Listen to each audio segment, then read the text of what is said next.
Somos o canal Suculentário. Esta é a série de vídeos sobre pragas em cactos, suculentas e outras plantas ornamentais. Em especial neste momento vamos nos aprofundar no tema fungos, continuando o assunto do vídeo anterior. As pessoas sempre me perguntam como resolver os problemas e acabar com as infecções causadas por fungos. Para saber o que fazer, é preciso entender o que está acontecendo e tentar identificar qual é o fungo que está acometendo a sua planta. Vamos abordar nos próximos vídeos os fungos que mais atacam cactos, suculentas e outras plantas ornamentais. Uma praga que acomete as plantas é a podridão das raízes e caules. Em algumas culturas, como a do morango, é chamado também de podridão do colo, e este problema é provocado por um fungo chamado Phytophthora cactorum. Essas são plantas infectadas pelo fungo da podridão de raízes e caules, chamado Phytophthora cactorum. Ele causa lesões nas raízes e caule das plantas, e ao atacar as suculentas ele causa podridão das raízes, caules e por consequência, as folhas caem, ocasionando assim a morte da planta. Em outras plantas ornamentais além da podridão de raízes e caules é possível observar o amarelamento das folhas, o que é chamado de clorose. Phytophthora cactorum é um micro-organismo pertencente aos protistas. Os protistas nada mais são do que protozoários e algas. O gênero Phytophthora, em alguns sistemas de classificação, pertence à divisão ou reino Eumycota, e à subdivisão Mastigomicotina, sendo considerado nesse caso como um fungo. De fato, este gênero de protistas são semelhantes a fungos, e ataca as plantas de modo semelhante às dos patógenos fúngicos, pelo que são, por isso frequentemente são considerados como fungos, ou pertencente a um reino ou divisão à parte, Eumycota. Neste vídeo vamos chamá-lo de fungos, pois é assim que a maioria das pessoas popularmente o conhecem. Phytophthora é um gênero de protistas que engloba algumas espécies particularmente nocivas para a agricultura e silvicultura, responsáveis por várias doenças em plantas, vulgarmente associadas ao termo podridão. Phytophthora cactorum tem uma longa história na literatura fitopatológica, tendo sido descrita pela primeira vez no ano de 1870 por Leverrier et Co., onde foi nominado como Peronospora cactorum, e sendo um patógeno de cactos e posteriormente foi encontrado em todo o mundo em mais de 250 plantas e espécies, e no mínimo em 150 gêneros, onde foi descrito em 1996 por Erwin e Ribeiro. Em plantas ornamentais o Phytophthora cactorum causa podridão da raiz e caule. O fungo sobrevive no solo por vários anos como esporos, especialmente em solos mal drenados, podem ser vistos na linha do solo ou abaixo dela e podem se estender até o sistema radicular, onde a infecção em plantas pode invadir o tronco ou caule principal. Os esporos podem sobreviver também em vasos, potes, substrato e qualquer local que contém mínima quantidade de matéria orgânica. Sendo assim, é muito importante a limpeza de qualquer material que tenha tido contato com o fungo. Este fungo sobrevive ao clima frio e à seca, como esporos de paredes espessas em tecidos ou matérias infectados ou no solo e substrato. O fungo pode atingir altos níveis no solo ou substrato em um curto período sob condições favoráveis, ou seja, durante períodos úmidos e frios. Sob condições úmidas, elas germinam, formando outro tipo de estrutura chamada esporângio. Esporângio é a estrutura anatômica no interior da qual os esporos são formados. Pode ser composta por uma única célula ou ser multicelular. Todas as plantas e fungos, bem como muitas outras linhagens de seres vivos, formam esporângios em uma das fases do seu ciclo de vida. Neste caso, um esporângio é uma estrutura reprodutiva, muito pequena, produzida pelo patógeno em resposta à água abundante. Os esporângios germinam na presença de água em abundância, liberando numerosos esporos unicelulares e móveis chamados zoósporos. Zoósporos são esporos assexuais dotados de capacidade de se moverem espontaneamente, encontrados em algas, fungos e protozoários. Os zoósporos do fungo nadam através de uma fina película de água, entram em contato com raízes ou caules inferiores de hospedeiros potenciais, germinam e infectam a planta. Embora as feridas da planta hospedeira sejam em locais frequentes, onde as infecções são iniciadas, o fungo pode penetrar diretamente no tecido da planta hospedeira. O fungo cresce através do tecido vascular do hospedeiro, eventualmente circundando a planta. À medida que a planta hospedeira morre, o fungo forma esporos em repouso no tecido em decomposição.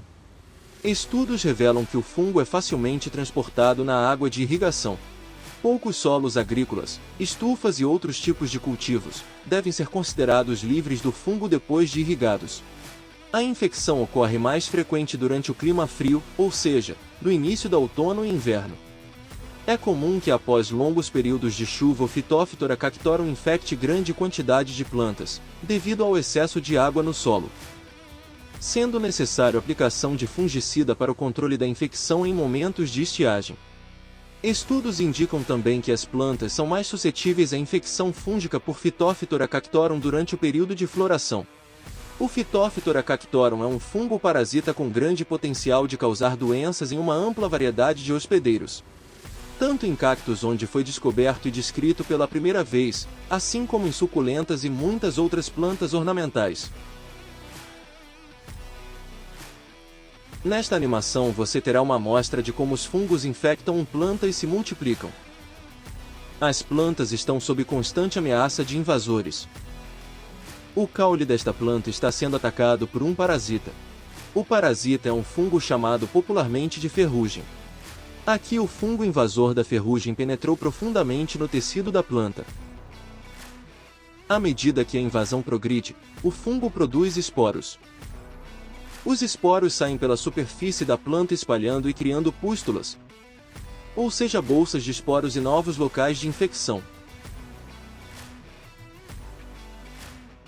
Logo o caule e folhas das plantas são cobertos por crescimento fúngico levado pelo vento. Os esporos fúngicos podem viajar para grandes distâncias, quase sempre alcançando outros hospedeiros potenciais. Este esporo irá agora encontrar os nutrientes que precisa para crescer. Assim ele envia o seu tubo geminativo e procura um ponto de entrada na planta. Um tubo de penetração forma-se dentro do caule e o fungo se estende para dentro da planta. Uma vez dentro do caule, uma outra estrutura é usada para penetrar dentro das células vegetais, podendo o fungo retirar nutrientes de dentro da planta hospedeira. Ele também começa a criar pequenas moléculas de proteínas, sendo um momento crítico para a planta hospedeira. Se ela conseguir detectar as proteínas criadas pelo fungo, pode tentar parar a invasão. A planta hospedeira possui proteínas de resistência especializadas que agem como um sistema imunológico.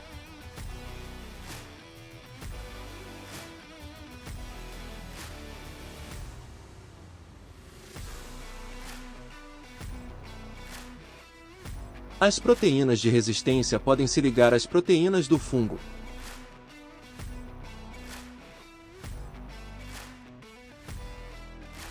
Este evento de ligação alerta a planta hospedeira que uma infecção está acontecendo.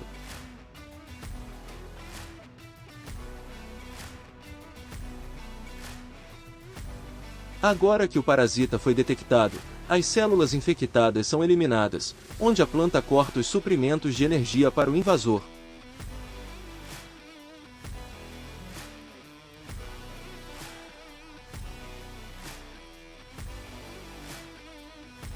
O fungo acabará morrendo de fome e a planta continuará a crescer.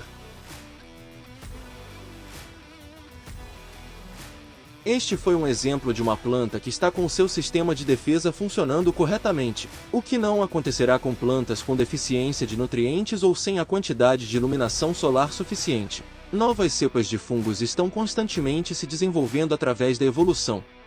Isso pode tornar algumas plantas vulneráveis a doenças infecciosas adquiridas por fungos, como o fungo da podridão de raízes e caule, e isso tem atormentado a produção agrícola, em especial o de plantas ornamentais.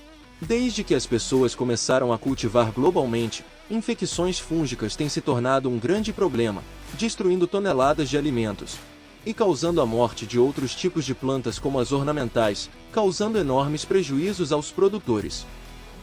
Por causa disso, os produtores devem procurar vigorosamente novas fontes de resistência para proteger colheitas e produção, talvez investigando as interações entre plantas e seus invasores. Dessa forma, poderíamos um dia evitar a devastação causada por quaisquer fungos. Existem algumas formas de ajudar as plantas a se tornarem mais resistentes aos fungos, e também na maioria das vezes quando um cultivo é acometido por fungos é necessário tratamento com fungicidas.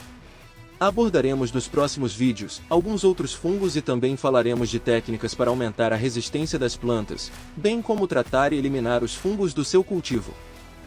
Quer saber mais? Então não esqueça de se inscrever em nosso canal do YouTube, ativar o sininho e curtir nossas redes sociais para não perder os próximos vídeos.